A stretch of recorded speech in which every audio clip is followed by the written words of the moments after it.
جدة جولة بومبيو في أوروبا والشرق الأوسط وجديد الأوضاع التي أفرزتها الانتخابات الأمريكية، ثم آخر مستجدات الصراع في إثيوبيا، ثم الإجراءات التي تواصل عدد من الدول عبر العالم اتخاذها لاحتواء موجة الثانية من كوفيد-19. لنا موعد أيضا مع جولة اقتصادية وفقرة تكنو. الآن إلى تفاصيل هذه الساعة الإخبارية.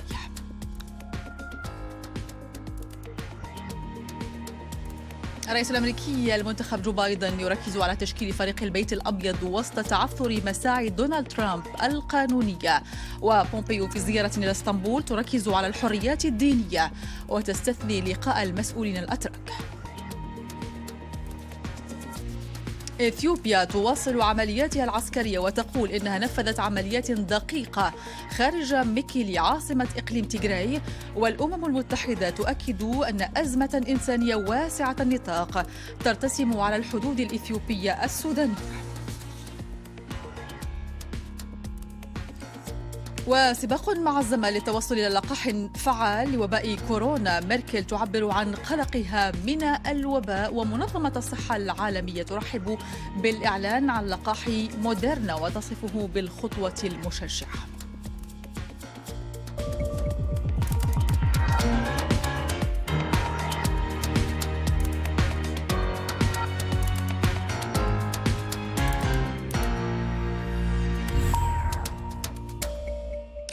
الرئيس الأمريكي المنتهي ولايته دونالد ترامب لازال يرفض الإقرار بنتائج الانتخابات، غير أن 3 محامين يمثلون حملة ترامب قرروا الانسحاب من الدعوى التي رفعها على نتائج الانتخابات في ولاية بنسلفانيا، ما أدى إلى زعزعة فريقه القانوني قبل جلسة استماع رئيسية في المحكمة، وذلك بعد خسارة حملة ترامب لعدد من الدعاوى القضائية بشأن الاستحقاق الرئاسي.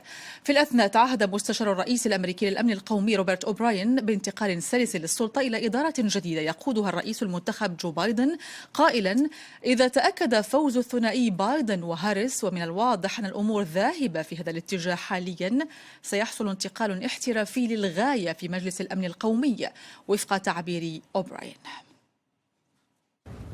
ما زال الرئيس الأمريكي يرفض الاعتراف بهزيمته ويرفض تسليم مفاتيح انتقال السلطة إلى الرئيس المنتخب جو بايدن، كما أنه في صدد إصدار قرارات جديدة يمكن أن تشكل أزمة لولاية بايدن القادمة ويمكن أن تتسبب بأزمات دولية. هناك توقعات عسكرية أمريكية أن يصدر ترامب أمراً لبدء انسحاب إضافي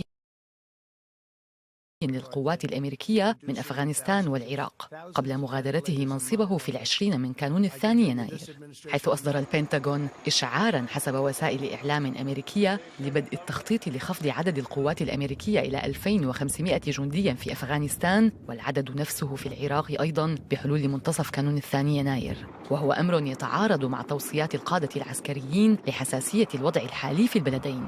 على تويتر ما زال الرئيس الأمريكي يغرد معلنا فوزه في الانتخابات رافضا كل النتائج. ربحت في الانتخابات. في تغريدة أخرى هدد برفع دعاوى قضائية تطعن في نتائج الانتخابات على الرغم من خسارة حملته معارك قضائية عديدة على النتائج. حملة إعلامية شعواء تحجب القضايا الملحة كانتشار وباء كوفيد-19 الذي يتناساه الرئيس الأمريكي، ويعرقل أيضا الخطط التي يريد الرئيس المنتخب العمل عليها، فعدم التنسيق يمنع بايدن من اتخاذ خطوات هامة. وقال في رده على سؤال الصحفيين: قد يموت أناس إضافيون إذا لم يتم التنسيق بيننا، وآمل فعلا أن الرئيس سيكون أكثر تنورا قبل 20 من يناير.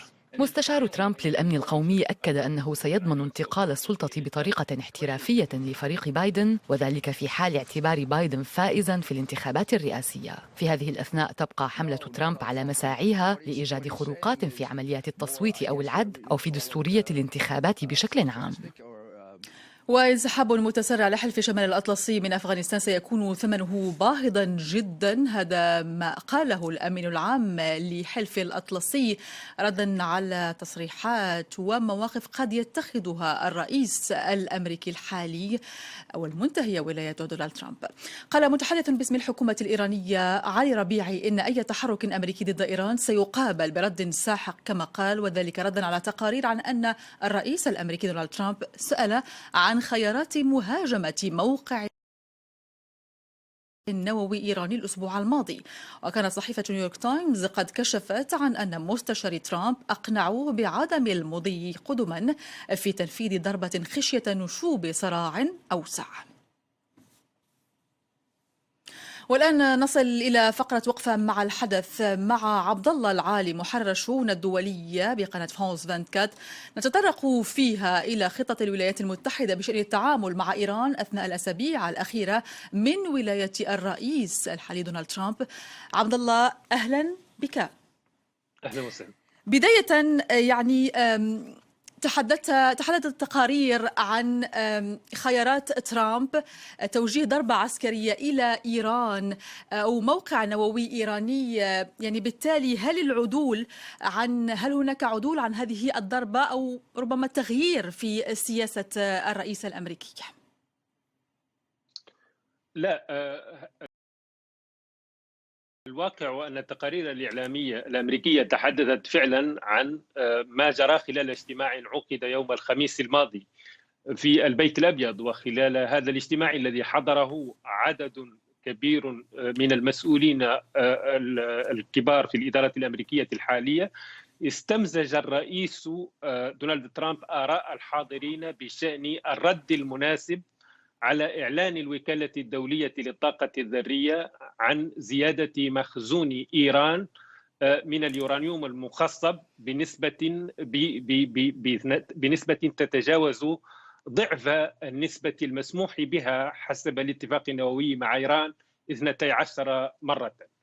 وكان من بين الخيارات المطروحة احتمال توجيه ضربة عسكرية إلى أحد المواقع النووية الإيرانية وهو موقع نطنز تحديدا على الأرجح، إلا أن الحاضرين وعلى رأسهم وزير الخارجية الأمريكي ووزير الدفاع بالإنابة والقائد العام للقوات المسلحة الأمريكية أي قائد هيئة الأركان حاولوا ثني الرئيس الأمريكي عن هذا الخيار، معتبرين حسب ما أوردت الصحافة الأمريكية أن هذا الخيار قد يؤدي إلى مضاعفات غير محسوبة العواقب، ومنها احتمال انفجار نزاع مسلح واسع النطاق في منطقة الخليج والشرق الأوسط عموما، وأن مثل هذا الخيار غير مناسب، لا سيما وأن الإدارة الأمريكية الحالية ستكون في آخر أيامها.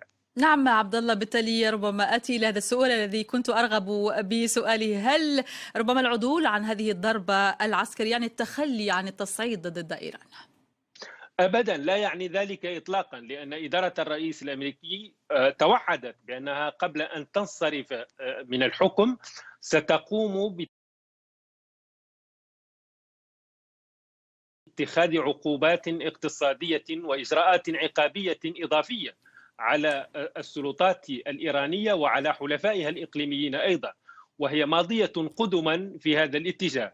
ثم إنها أيضا قد تبحث مع حلفائها الإقليميين اتخاذ خطوات أخرى ضد إيران، منها على سبيل المثال توجيه ضربات هجمات إلكترونية للمواقع النووية الإيرانية واحتجاز ناقلات نفط، بالإضافة إلى اغتيال مسؤولين في الحرس الثوري الإيراني. وهذه الخطوات كما أوردت بعض التقارير يمكن أن تقوم بها الولايات المتحدة بمفردها، ويمكن أن يقوم بها حلفاء إقليميون مثل إسرائيل مثلا. هذه الأمور كلها على طاولة البحث، ومن الراجح أنها ستكون من بين المسائل والقضايا التي سيبحثها وزير الخارجية الأمريكي مايك بومبيو في إسرائيل وفي الإمارات العربية المتحدة وفي السعودية خلال جولته الإقليمية الحالية. بالتالي عبد الله، هل سيكون ربما بإمكان الرئيس الأمريكي المنتخب جو بايدن إحداث تقارب سريع مع إيران وبالتالي طي صفحة المواجهة؟ التقارب ممكن، لكنه بالتأكيد لن يكون سريعا. لماذا؟ لأننا نعرف بأن إيران مقبلة خلال السنة المقبلة وفي مايو آيار تحديدا على انتخابات رئاسية. لن يكون بإمكان الرئيس الحالي حسن روحاني أن يكون مشاركا فيها، نظرا لأن الدستور المحلي لا يسمح له بالترشح لولاية ثالثة، وبالتالي ستحدث تغييرا في تركيبة الحكم في إيران، ولن تكون هناك مفاوضات جادة مع الإيرانيين قبل هذه الانتخابات.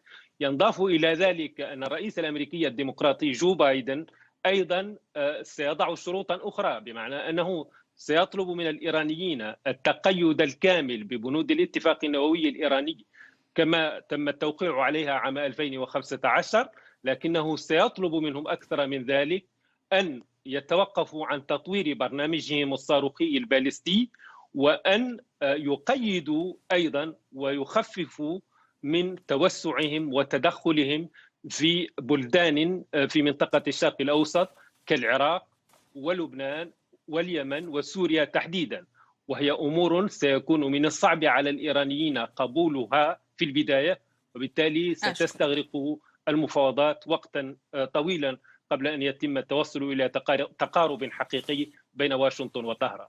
جزيل الشكر لك عبد الله العالي على هذه الإحاطة، شكرا جزيلا لك.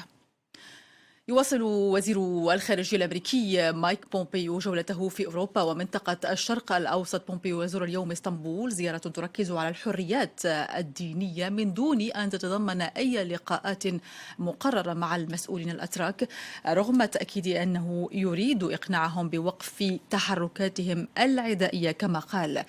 وكان بومبيو قد استبق زيارته إلى تركيا بالقول خلال لقائه بالأمس الرئيس الفرنسي إيمانويل ماكرون إن الإدارة الأمريكية وأوروبا بحاجة إلى العمل معا لمواجهة تصرفات تركيا في الشرق الأوسط، وذلك في تصريحات خلال مقابلة أجراها مع صحيفة لو فيغارو.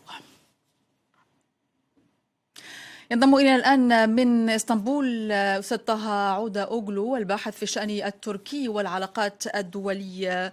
أستاذ طه، أهلا بك. زيارة وزير الخارجية الأمريكي لاسطنبول تركز على مسألة الحريات الدينية دون تضمينها لقاءات مع مسؤولين أتراك. كيف ينظر بداية إلى هذه الزيارة الآن في هذا التوقيت؟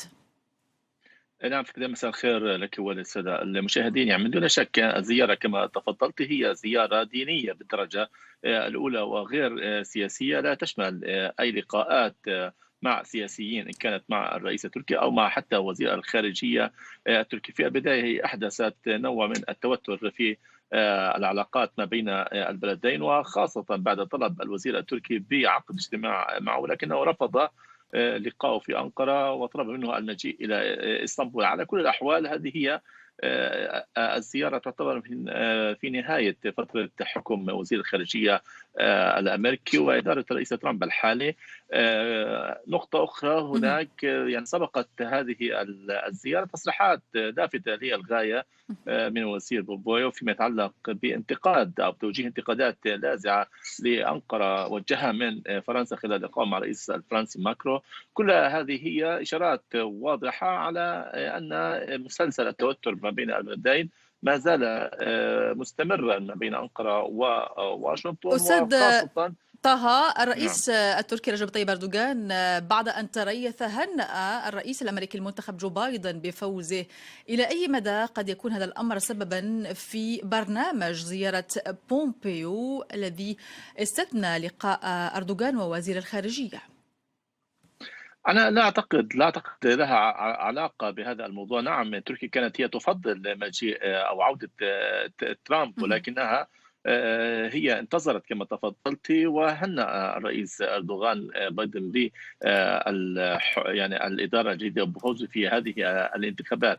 ولكن على كل الأحوال أعتقد الزيارة الأساسية من وزير الخارجية الأمريكي إلى إسطنبول بالذات هي زيارة دينية، وهي تخدم أهداف سياسية له في المستقبل. هذه هي تصوري، ولها ليس لها علاقة بموضوع يعني العلاقات التركية الأمريكية. هو يزور بلدان أخرى كالسعودية كالإمارات كإسرائيل كفرنسا. هناك ملفات، ولكن الملفات مع أنقرة كما تعلمين في الفترة الأخيرة كانت متوترة للغاية. جزيل الشكر لك من اسطنبول الأستاذ طه عودة أوغلو الباحث في الشأن التركي والعلاقات الدولية، شكرا جزيلا لك. إثيوبيا تعلن انتهاء عملياتها العسكرية في إقليم تيغراي خلال الأيام المقبلة. رئيس الوزراء الإثيوبي أبي أحمد أعلن انتهاء مهلة كان قد أعلن عنها من 3 أيام